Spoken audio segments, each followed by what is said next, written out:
Movie के start में दो फ्रेंड्स को दिखाया जाता है, लू और जेनी। लू नशा करता है पर जेनी लू को नशा छोड़ने के लिए कहती है और इसे कहती है कि अगर तुमने नशा करना ना छोड़ा तुम मुझे खो दोगे, मतलब मैं तुम्हें छोड़ दूंगी। ये इसे छोड़कर जाने ही लगती है। लू इसे कहता है तुम मत जाओ, मैं नशा करना छोड़ दूंगा। इतने में इसे एक कॉल आती है जिसे एक बंदा फोन को लाने को कहता है। यहाँ पर फोन किसी आदमी को मार रहा था क्योंकि वो आदमी इसके क्लब में ड्रग्स पहुंचा रहा था। इतने में लू फोन के क्लब में आकर कहता है कि चीफ तुम्हें बुला रहा है। जब ये चीफ के पास जाता है, चीफ इस पर गुस्सा करता है, जिस पर फोन कहता है कि मुझे नहीं पता ड्रग्स कौन बेच रहा है, मेरे पास बहुत सारे लोग आते हैं। चीफ लू को कहता है कि तुम इसकी फिंगर काट दो। लू फोन की फिंगर काटने लगता है मगर इस पर फोन इसे कहता है तुम मेरे पुराने फ्रेंड हो, जिस पर लू इसे गुस्से से कहता है कि फोन अपना हाथ मीटर पर रखो वरना मैं तुम्हारी फिंगर काट दूंगा। लेकिन लू बड़ी बेदर्दी से इसकी फिंगर काट देता है। दूसरी तरफ क्लब में पुलिस आकर उस ड्रग्स को तलाश करती है। लेडी पुलिस की गर्दन में नाइफ लग जाता है जिस पर वो वहीं मारी जाती है। लू और फोंग हॉस्पिटल जाते हैं। लू इसकी फिंगर वापस करता है लेकिन फोंग अपनी फिंगर पकड़कर उसे डस्टबिन में फेंक देता है और लू अपने अंकल से कहता है मैं ये सब काम छोड़ना चाहता हूँ, क्योंकि इसका माइंड था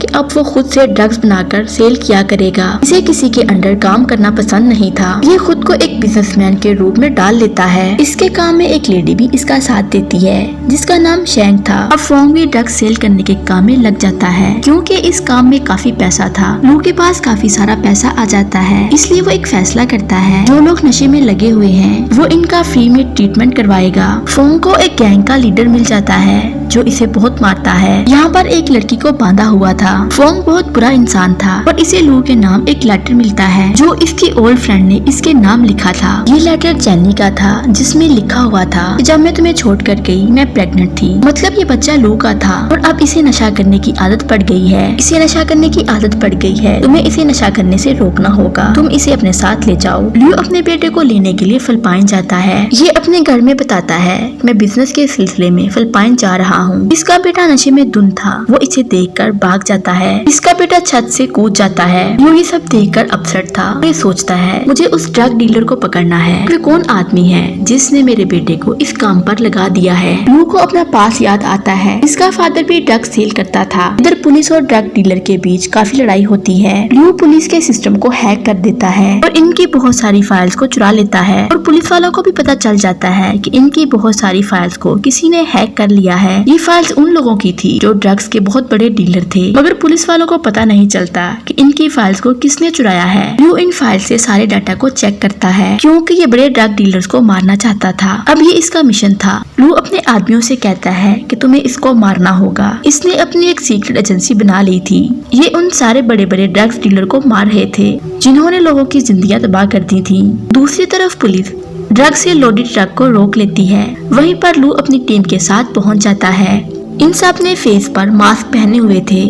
ये बड़ी चालाकी से इस ट्रक को ले जाते हैं मगर लू का एक आदमी पुलिस वाले को मार देता है। लू अपने अंकल की बर्थडे पर आता है जो इससे कहता है कि मुझे तुम्हारी वाइफ से मिलना था और पता नहीं कब इससे मिला जाएगा और मेरा क्या है, आज हूँ कल नहीं हूँ। लू का वो आदमी जिनको पुलिस ने पकड़ा था वो हॉस्पिटल में था। ये उस आदमी को छुड़वाने के लिए अपने आदमियों को हॉस्पिटल भेजता है। दूसरी तरफ फोंग एक ड्रग डीलर से मीटिंग कर रहा था और इससे कहता है मुझे तुम लोगों के साथ डील करनी है। अगर तुम में से कोई मेरे काम में रुकावट डालेगा तो उसके साथ अच्छा नहीं होगा। पर इन लोगों को लगता था कि फोंग एक धोखेबाज आदमी है, वो हमारे काम पर अटैक करेगा। इतनी देर में एक पुलिस का आदमी फोंग के पास आता है, इसे कहता है कि तुम्हें हमारे साथ चलना होगा कुछ इन्वेस्टिगेशन के लिए। इतनी देर में वही आदमी आते हैं जिनके फेस पर मास्क था। फोर्ड ट्रक को पुलिस स्टेशन के पास छोड़कर चले जाते हैं। मिचेल इनसे कहती है कि बाहर आकर देखो। जब ये लोग बाहर देखते हैं इनको ट्रक नजर आता है। फोंग यहाँ से जाने ही लगता है। ये ट्रक देखकर इसे काफी गुस्सा आता है। इधर लू अपनी वाइफ से मिलता है।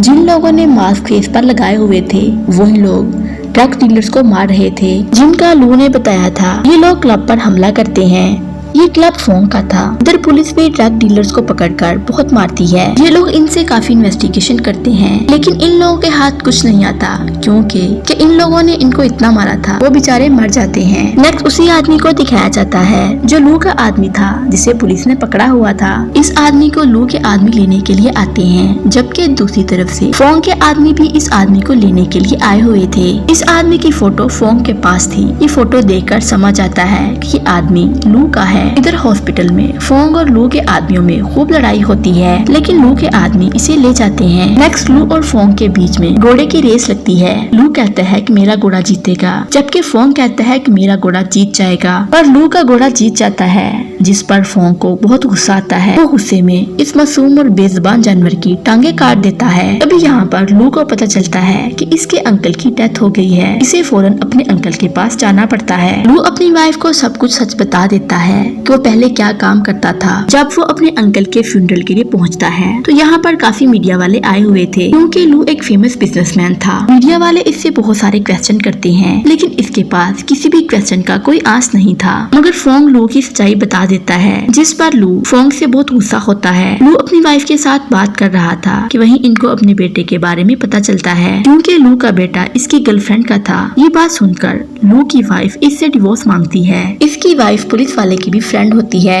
इधर पुलिस वाले की एक फ्रेंड थी जो एक डिटेक्टिव थी, लेकिन पुलिस वाला इसकी एक नहीं सुनता था, इसलिए वो छत से कूदकर अपनी जान दे देती है। इसकी एक बेटी थी, वो एक लेटर लू को देती है। लू को बहुत गुस्सा आता है, क्योंकि ये बच्ची अभी छोटी थी, ये बच्ची भी ड्रग्स ले रही थी। ये मीडिया पर ऑन एयर कहता है कि जो भी ड्रग्स डीलर को पकड़ेगा मैं उसे $50 मिलियन इनाम दूंगा। ये सबके लिए था, ये सारे ड्रग्स डीलर के लिए था, किसी एक इंसान का नाम नहीं लिया गया था। ये न्यूज सुनकर सारे ड्रग्स डीलर अपनी जान बचाने के लिए इधर उधर भागते हैं ताकि वो लोग पकड़े ना जाएं। ये लू का एक प्लान था। फिर ये पुलिस इंस्पेक्टर से मिलता है और इनसे कहता है हमें साथ मिलकर काम करना चाहिए। पुलिस वाले इससे कहते हैं तुम भी वही चाहते हो जो हम चाहते हैं, लेकिन पुलिस वाले इसकी बात नहीं मानते। दूसरी तरफ फोंग अब मीडिया के सामने 100 मिलियन के इनाम का ऐलान करता है। फोंग बताता है कि लू और इसके अंकल बहुत बड़े ड्रग्स डीलर थे, जिस पर फोंग पुलिस की हेल्प मांगता है। मेरी जान को खतरा है, मैं एक आम सा बिजनेसमैन हूँ। फोंग को पुलिस की प्रोटेक्शन मिल जाती है, फोंग को पुलिस की हेल्प मिल जाती है। ये इस बात का फायदा उठाता है। दूसरी तरफ लू की वाइफ इससे डिवोर्स लेने के लिए आती है। वो जिस बिल्डिंग में आते हैं वहाँ इन पर हमला होता है। पुलिस का शक फोंग पर जाता है, लेकिन फोंग कहता है मैं तो आप लोगों के साथ हूँ, मुझे क्या पता। इतने में फोंग को कॉल आती है कि तुम्हारी वाइफ की डेथ हो गई है। फोंग को लगता था कि लू मुझसे बदला ले रहा है। अब फोंग और लू के बीच खूब लड़ाई होती है। इस लड़ाई में पुलिस इंस्पेक्टर मारा जाता है। अब इन दोनों की कारें ट्रेन के सामने होती हैं। लू और फोंग दोनों बेहोश थे। वहाँ पर बहुत सारा धुआं होता है। लू फोंग पर गुस्सा था कि तुमने मेरी वाइफ को मारा है, मैं तुम्हें नहीं छोड़ूंगा। इतनी देर में यहाँ पर पुलिस आ जाती है। वो इन दोनों को कहती है कि तुम लोग ये गन फेंक दो, मगर ये लोग पुलिस की एक नहीं सुनते। ये दोनों एक दूसरे पर गोलियां चला रहे थे, जबकि पुलिस इनको मना करती है, लेकिन ये लोग पुलिस की एक नहीं सुनते। पुलिस भी इन दोनों पर गोलियां चलाती है, जिससे ये दोनों मारे गए थे और यूं मूवी का एंड हो जाता है। वीडियो अच्छी लगे चैनल को लाइक, शेयर और सब्सक्राइब जरूर कर दें। हमारे चैनल को 4.1% लोगों ने सब्सक्राइब किया हुआ है, जबकि 95% लोगों ने सब्सक्राइब नहीं किया। सो उनसे भी रिक्वेस्ट है कि वो भी हमारे चैनल को सब्सक्राइब कर दें। अगर आप लोगों को हमारे चैनल की वीडियो पसंद आ रही है तो वीडियो को लाइक और डिसलाइक जरूर कर दिया करें और कमेंट सेक्शन में कमेंट करना ना भूला करें। आपकी सपोर्ट हमारे चैनल के लिए बहुत अहम है।